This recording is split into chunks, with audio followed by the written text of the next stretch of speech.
Chaque jour, retrouvez les 4 programmes Fréquence Évasion Radio et Monte Carlo Azur en live. Des podcasts gratuits, des infos concernant vos émissions préférées sur les sites de fréquenceévasion.com et montecarloazur.com. YouTube est un complément des programmes de Fréquence Évasion avec plus de 500 vidéos à votre disposition. Bonne journée sur Fréquence Évasion, la radio d'expression. Dossier spécial sur Fréquence Évasion. À chaque instant, des sujets brûlants d'actualité, des faits de société. C'est tout de suite sur Fréquence Évasion. Vous écoutez Fréquence Évasion, c'est dossier spécial aujourd'hui en compagnie de Denis Dugleben, attaché scientifique au CNRS. Vous avez écrit un livre « Sont-ils fous ces Américains ?» paru aux éditions du Bordelot. Alors c'est une question qui a été posée sur TF1 par Ulysse Gosset. Sont-ils fous ces Américains ? Oui, tout à fait. Oui. C'est Ulysse Gosset qui a posé cette question en suivant à l'époque, en 95, le procès d'O.J. Simpson. Oui, tout à fait. Alors pourquoi les États-Unis d'Amérique attirent-ils tant Qu'est-ce qui inspire cette curiosité justement ? C'est tout d'abord sans doute parce que les États-Unis constituent un miroir pour la société française apparemment. C'est qu'on va y chercher assez régulièrement des exemples pour illustrer ce que nous faisons nous ici.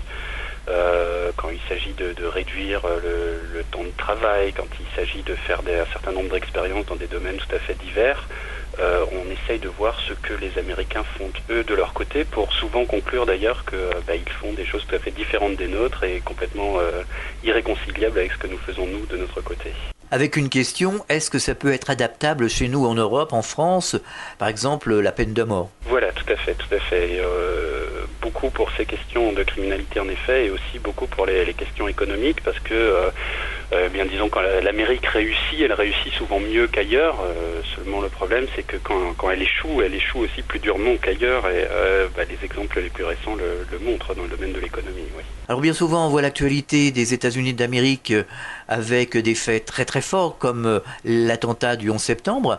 Est-ce qu'on a besoin justement, pour décrire les États-Unis, pour faire ressortir cette actualité, d'avoir des cataclysmes comme ça à montrer à la télévision ou dans la presse ? À la limite, il n'y a pas besoin de cataclysme pour voir peut-être les États-Unis plus en profondeur, puisque la dernière élection présidentielle, c'était pas forcément un cataclysme, on a quand même eu l'occasion, en suivant la couverture sur nos petits écrans, d'aller dans des endroits où on ne serait pas allé en dehors d'une période d'élection présidentielle, ce que Tocqueville déjà en son temps appelait une période de crise nationale. Donc ça rejoint peut-être un peu cette notion de cataclysme. Oui. Alors vous dites également dans votre livre que la télévision est un porte-parole pour les Américains, justement, pour les grands faits d'actualité. Oui, tout à fait. Disons que les victimes ont peut-être plus de possibilités de s'exprimer à l'écran. Ce sont plus souvent des gens qui bougent, qui s'agitent, qui veulent montrer qu'ils sont là. Et donc les caméras de télévision se tournent plus volontiers vers elles, oui, en effet. Alors le cinéma français a peur du cinéma américain. Est-ce que c'est pas par un manque de qualité de la part des Français ? Peut-être pas un manque de qualité, mais c'est aussi un intérêt peut-être pour des sujets qui font moins l'unanimité autour d'eux.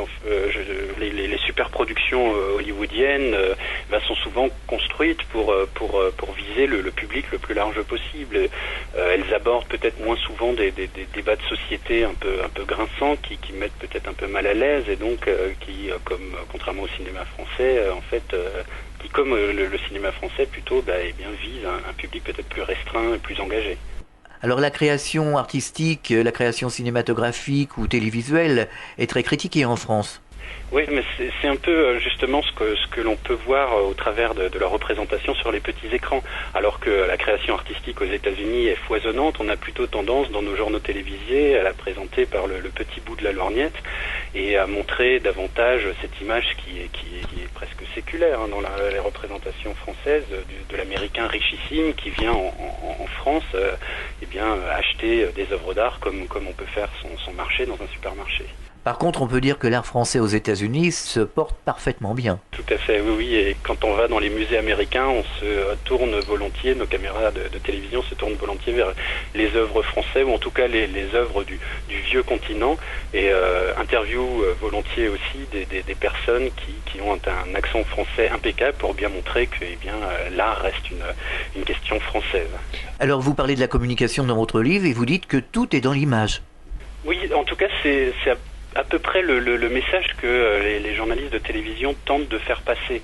de dire que, eh bien, en effet, depuis la fameuse élection Nixon-Kennedy de 1960, eh bien, le fait d'être mal rasé sur un petit écran, le fait de regarder un peu trop souvent pendant un débat sa montre, comme l'a fait George Bush père en 92 face à Clinton, eh bien, pourrait tout expliquer notamment l'issue d'une élection.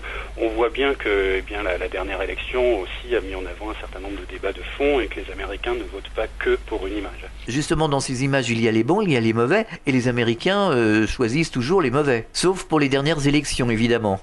Voilà, tout à fait. Enfin, c'est un peu notre représentation française, encore une fois, qui fait que, eh bien, les bons les choisissent plus volontiers dans le camp démocrate, et les mauvais sont pour nous plutôt des républicains. Il n'y a qu'à voir un peu le divorce entre les deux opinions, américaines et françaises. Quand on voit les résultats de l'élection, en France, 97% des gens auraient voté pour Barack Obama. La proportion est bien moindre de l'autre côté de l'Atlantique. Et on a même un exemple assez frappant au sujet de ces élections. En 2000 et en 2004, la victoire de George Bush a été présentée comme le résultat d'une campagne d'un candidat qui a su mobiliser énormément d'argent, donc prouvant que aux États-Unis tout se réglait par l'argent, toutes les élections politiques se réglaient par l'argent. Et on a oublié de dire cette année que Barack Obama a gagné aussi parce qu'il disposait de 2 fois plus d'argent dans sa campagne que McCain. Alors évidemment, les médias français s'intéressent aussi à l'image. C'est toujours l'image qui est reine finalement. Oui. Systématiquement, c'est presque paradoxal parce qu'on a un discours des journalistes de télévision qui revient à dire c'est bien dommage parce que les élections sont aujourd'hui découlent d'un résultat d'image, d'un beauty contest, comme le disent si bien les Américains, un concours de beauté à l'écran. Et dans le même temps, qu'est-ce qu'on met en avant à la télévision? C'est systématiquement les petites phrases fortes, les images fortes, et on ne va pas jusqu'au plus profond du débat. Alors est-ce que vraiment les États-Unis d'Amérique sont un modèle? On parle toujours des États-Unis d'Amérique comme modèle. Est-ce que c'est vraiment une référence en soi? Oui, à la fois, ils parlent de modèle, mais c'est le plus souvent pour nous exhiber un repoussoir, c'est-à-dire qu'on va aller voir ce que font les Américains, parce qu'on a pris l'habitude, comme depuis très longtemps, de se comparer à eux, et quand on va voir sur le terrain, l'effet média fait qu'on va chercher les personnages les plus excentriques, ceux qui font les choses les plus folles à nos yeux, et forcément cette démarche d'aller vers ce qui passe le mieux à l'écran, eh bien disqualifie la comparaison et montre que finalement ils sont pas du tout comme nous, ces Américains qu'on voit à l'écran. Alors concernant le paysage audiovisuel français, concernant la violence justement, vous dites dans votre livre que c'est le pathos qui précède le logos. Oui, oui, quand on voit des reportages sur la violence, en effet, on ne va pas immédiatement analyser la question de la violence, on va montrer les images, parfois à l'excès, en les remontrant encore. Là, l'exemple le plus grand dans ce domaine-là, c'est les attentats du 11 septembre, où on revoit en boucle toujours les mêmes images, quitte à arriver à une certaine saturation, et après, dans un deuxième temps seulement, on se met à réfléchir à la fois à la manière dont se sont produits les événements, mais aussi à l'impact que peut avoir ces images sur les téléspectateurs qui les regardent. Et à cette époque, les journalistes sont intervenus en direct sans avoir de faits concrets finalement à donner aux téléspectateurs. Oui, c'est un gros problème, c'est-à-dire que on dit souvent qu'à la télévision, ce qui explique beaucoup la qualité de l'information, c'est le temps qui lui est consacré. On a bien la preuve là avec les attentats de septembre 2001 qu'il y a eu beaucoup de temps d'antenne, mais très peu de temps de vérification des informations qui étaient livrées, et que ce temps de vérification est beaucoup plus important que le temps d'antenne. C'est-à-dire qu'on peut apprendre beaucoup en 3 minutes d'antenne, mais ne rien comprendre en 8 heures. En parlant du port d'armes, quelle est l'image que donnent les médias sur ce port d'armes aux États-Unis? Justement, c'est une image un peu déformée, c'est-à-dire qu'on a l'image du démocrate idéal, pas tel qu'il fait campagne aux États-Unis, mais tel que se l'imaginent les Français, quelqu'un qui a peut-être certains doutes sur la religion, alors que Barack Obama est quelqu'un de profondément croyant, quelqu'un qui est opposé à la peine de mort, ce qui dans son cas n'est pas vrai non plus, quelqu'un qui justement est très opposé à la libre circulation des armes à feu, alors que faire campagne sur ce thème-là aux États-Unis, ça provoque quelques problèmes, parce qu'il y a un lobby des armes à feu très, très, très puissant. Donc il y a la réalité américaine et puis l'image que l'on s'en fait de ce côté-ci. Alors prenons Martin Luther King, l'immigration, la carte verte, tout ça, ce sont des images d'Épinal, mais c'est ce que l'on envoie, nous Français, à travers les images télévisuelles. Oui, tout à fait, parce qu'en même temps aussi, l'information télévisée se nourrit beaucoup de la fiction. Vous parliez du Ku Klux Klan à l'instant. Eh bien, dans un certain nombre de reportages, quand on ne trouve pas les illustrations pour montrer le Ku Klux Klan tel qu'il existe, effectivement, encore aujourd'hui aux États-Unis, on va piocher du côté de la fiction, on va montrer des extraits du film d'Alan Parker, Mississippi Burning. Et ainsi, en effet, l'information se nourrit de la fiction et elle l'alimente en même temps. Parlons de l'économie chancelante, des personnes qui perdent leur maison, qui s'en vont comme ça sans rien en vendant leur maison pour $1 symbolique. C'est des images fortes que l'on enregistre dans nos têtes. Oui, en effet, parce que disons qu'on porte un regard de Français beaucoup sur les États-Unis. Eh bien, on s'attend à ce que les gens qui sont à la rue soient aidés par l'État, alors que aux États-Unis on a une toute autre conception. C'est davantage la communauté qui aide. Il y a des filets de sécurité sociaux qui sont conservés au niveau beaucoup plus local que national. C'est un petit peu ce problème de tout observer avec notre regard de Français, de se dire, parce qu'en France, on attend beaucoup de choses de Paris, sans doute qu'aux États-Unis, on attend énormément de Washington, alors que c'est beaucoup moins le cas. Alors on montre une certaine réalité américaine. On montre une réalité américaine, mais on ne montre pas toute la réalité américaine, et c'est dans la nuance entre les deux qu'il convient plus de la chercher. Alors ce que vous voulez montrer dans votre livre, c'est que la France exorcise ses propres démons. Oui, c'est une impression. À la fois la France et peut-être simplement une partie des Français, disons, qui informe une autre grosse partie. On va chercher systématiquement, oui, à la fois ce qui pourrait être exemplaire et en même temps ce qui pourrait être aux antipodes de nos propres pratiques. On voit ça sur le nombre de reportages consacrés à la peine de mort, par exemple. Ça apparaît le plus nettement. C'est que, bien finalement, si on va voir la peine de mort aux États-Unis, c'est pour bien montrer que, bien, en France, on est aux antipodes de ces pratiques. Ouais. Et au passage, on choisira le Texas pour faire ces reportages. Voilà, c'est toujours plus simple de choisir un État qui affiche de manière la plus virulente son soutien à la peine de mort, plutôt que d'aller interviewer des gens dans des États même abolitionnistes. On peut tout à fait demander à des personnes habitant dans l'État de New York ce qu'ils pensent de la peine de mort, et ils auront certainement un avis eux aussi, mais on va toujours voir les plus durs, parce que ça passe mieux à l'antenne, un avis tranché passe mieux à l'antenne qu'une nuance. Alors finalement, parlons des images, qu'est-ce qui passe le mieux à l'antenne ? Eh bien, ce qui passe le mieux à l'antenne, ça reste la guerre. Il suffit de comparer un sujet traitant d'une rencontre diplomatique avec un sujet traitant d'un affrontement militaire, et on voit la couverture. Le second aura toujours beaucoup plus de temps d'antenne, sera toujours beaucoup plus approfondi, offrira forcément des images beaucoup plus spectaculaires qu'une négociation qui finalement se solde par une poignée de main entre deux diplomates souvent méconnus, et on lui laisse beaucoup moins de place à l'antenne. Oui. Alors on a toujours recours au visage, au symbole. Vous parlez dans votre livre de Richard Holbrooke. Donc Richard Holbrooke, c'est le négociateur américain qui est parvenu à force de beaucoup de déplacements à trouver une issue à la guerre en Bosnie, qui s'est soldée avec les accords de Dayton en 95. Et en effet, on va toujours tenter d'aller vers quelques images fortes, une poignée de main, un drapeau américain qui se hisse à un endroit où il n'a plus été monté depuis très longtemps. Là, je pense par exemple aux relations entre les États-Unis et le Vietnam. Mais on ne va pas montrer forcément toutes les étapes qui ont été franchies pour arriver à ce résultat, et qui sont fondamentales, parce que la diplomatie, c'est une lente sédimentation de longues négociations, et ça ne passe pas sur les petits écrans. Alors vous parlez de la Somalie dans votre livre. Oui, bien. La Somalie, en fait, c'était c'était un exemple très souvent ressorti, y compris par les chercheurs, pour dire le poids de la télévision dans l'évolution des relations internationales. Ça revenait à dire que parce que des images de famine avaient été diffusées sur les petits écrans américains, George Bush, le père, cette fois-ci encore, avait décidé d'envoyer des soldats en Somalie pour tenter de régler une situation très difficile. Et il est apparu très nettement, quand on étudie la programmation aux États-Unis, que la décision politique était bien antérieure à la diffusion par les médias de ces images de famine. Alors est-ce qu'il n'y aurait pas une manipulation des médias venant justement de plus haut des politiques ?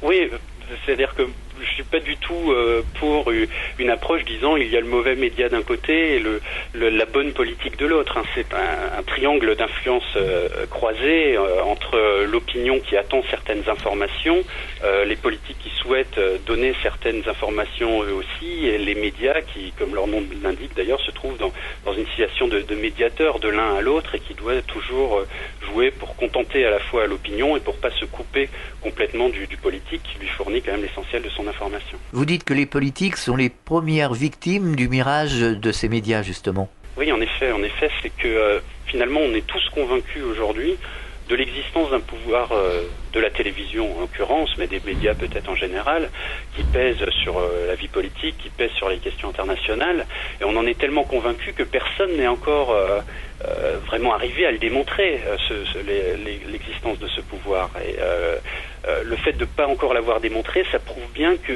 peut-être il existe, peut-être il n'existe pas. En tout cas, s'il existe aujourd'hui, c'est parce qu'on est convaincu de son existence et pas parce que on a prouvé cette existence. Vous parlez également du terrorisme et vous dites que les journalistes, s'ils donnent trop d'informations, ils sont critiqués. S'ils vont trop vite, ils sont critiqués aussi. Ça les place dans une position très difficile. C'est pour ça que je disais à l'instant que c'est pas le mauvais média et la bonne politique. C'est en effet, ils se trouvent dans une situation difficile. En plus, il y a une concurrence entre les différents types de médias, donc chacun tente d'informer au plus vite. En revanche, il est vrai que si on regarde les articles qui paraissent dans les médias concurrents après, les journalistes de télévision sont toujours critiqués en effet pour leurs omissions, leur trop grande précipitation. En revanche, on leur reproche jamais d'avoir pris le temps de bien faire. Donc ça peut-être être une source de réflexion pour eux, de se dire eh bien on va prendre le plus de temps de vérifier puisqu'on ne nous critique pas sur notre temps de vérification et sur notre capacité à bien faire. Alors comme les journalistes montrent la peur, du coup ils font le jeu des terroristes. Exactement, oui, mais ça fait partie certainement, même sûrement, de la stratégie des terroristes. C'est-à-dire qu'on lance un attentat et l'on espère que eh bien, les médias vont le couvrir suffisamment, avec suffisamment d'images tragiques pour terroriser, puisque c'est la base même du mot, eh bien, l'opinion qui regarde. Alors vous appelez ça les dramatiques personae, toutes ces images fortes que l'on peut voir à la télévision. Voilà, disons que c'est pas moi qui les appelle ainsi, j'ai repris une expression de Roland Barthes, c'est-à-dire que les dramatis personae sont les enfants victimes des attentats, ce sont les femmes, toutes ces personnes qui permettent de construire un récit bouleversant autour des événements qui viennent de se produire. Et ce qui est assez intéressant d'ailleurs, c'est que le petit écran, la télévision peut être comparée à un champ de bataille en quelque sorte, puisqu'on voit après un attentat des terroristes qui prennent le contrôle de ce petit écran à cause de la violence de leur acte, et puis petit à petit, à mesure que les troupes du pays agressé se mobilisent, à mesure que les secours interviennent aussi, on voit une reprise de contrôle petit à petit de ce champ de bataille par l'agressé, et les attentats du 11 septembre sont un bon exemple. Alors si on prend les images du 11 septembre, qui tournent en boucle à la télévision, est-ce que ça fait pas aussi un appel à la haine quelque part ? Je ne sais pas s'il y a eu une incitation à la haine à ce moment-là. En tout cas, il y a eu justement cette volonté de montrer des images dans une trop grande précipitation sans trop les avoir vérifiées avant. Et sans les mettre en perspective. La remarque des journalistes à ce moment-là était de dire vous découvrez ces images en même temps que nous. Et bien, nous, on attendait une mise en perspective, un travail d'information et pas une découverte, simplement un visionnage d'images. Là, vous faites allusion aux scènes de liesse qui se sont produites dans les territoires palestiniens après les attentats du 11 septembre. En effet, il y a eu cette diffusion d'images. En même temps, dès le lendemain, elles ont été, on peut dire, éventuellement censurées pour montrer au contraire des images de Yasser Arafat critiquant sévèrement les attentats qui venaient de se produire. Donc, plus qu'une incitation à la haine, je pense qu'il y a une trop grande précipitation qui peut avoir des conséquences fâcheuses. Mais vous dites également dans votre livre que les journalistes ont fait beaucoup d'erreurs concernant le 11 septembre. Oui, parce qu'on a critiqué les services secrets parce qu'ils auraient eu tendance à trop privilégier la technique par rapport à l'information de terrain, par rapport à l'espionnage de terrain, comme parfois on peut en voir dans les films, tout simplement. Il faut voir que les journalistes, qui ont d'ailleurs à peu près le même travail, puisqu'ils recueillent des informations, ont subi la même dérive, tout miser sur la technique et ne pas aller forcément sur le terrain à la rencontre de gens, et on se trouve très vite après le 11 septembre face à des difficultés d'interprétation telles qu'on voit par exemple les Afghans qualifiés d'Afghanais, on voit tout un tas d'informations qui arrivent un peu en ordre dispersé que personne n'est capable de commenter à l'antenne parce que tout simplement on a tout misé sur le satellite, sur la technique, sur l'ordinateur et pas sur la collecte d'informations sur le terrain. Alors ce que l'on peut constater aujourd'hui, c'est qu'il y a un grand élan vis-à-vis des États-Unis d'Amérique depuis l'affaire du 11 septembre. Oui, et c'est bien la preuve d'ailleurs que l'information c'est aussi une construction, c'est-à-dire que le message qui portait sur les États-Unis auparavant montrait un pays très souvent extrême dans ses pratiques religieuses, dans sa criminalité. Et subitement, avec les attentats, il y a comme une démarche compassionnelle et on tend à gommer les extrêmes et à montrer un peuple beaucoup plus proche de nous. C'est-à-dire que l'extrême rejaillit de l'événement par ces attentats et donc on ne cherche plus vraiment à l'illustrer sur le terrain. On va montrer des pratiques plus saines, plus paisibles de relations au spiritualisme, etc. Et ça permet une inversion en effet des représentations. Malheureusement pour le président républicain sortant, George Bush, il n'a pas réussi à capitaliser cette image très longtemps. Avec l'intervention en Irak, cette image des États-Unis s'est nouveau très vite inversée.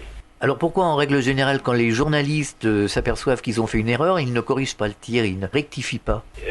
Pourquoi? Parce que en travaillant sur la télévision, c'est un flux constant. Revenir en arrière, c'est peut-être pas aussi, je dirais pas facile, parce que c'est très facile de revenir le lendemain d'un journal télévisé en disant là on s'est trompé, mais c'est vrai qu'on ne voit pas apparaître à la télévision les errata qu'on voit parfois dans la presse.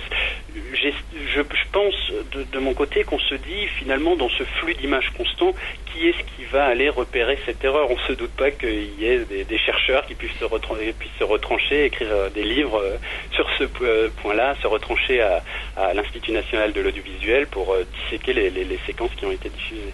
Denis Gutleben, Sont-ils fous ces Américains, paru aux éditions Le Bord de l'eau. Merci d'avoir participé à ce dossier spécial. À très bientôt. Au revoir. C'est moi qui vous remercie. Fréquence Évasion.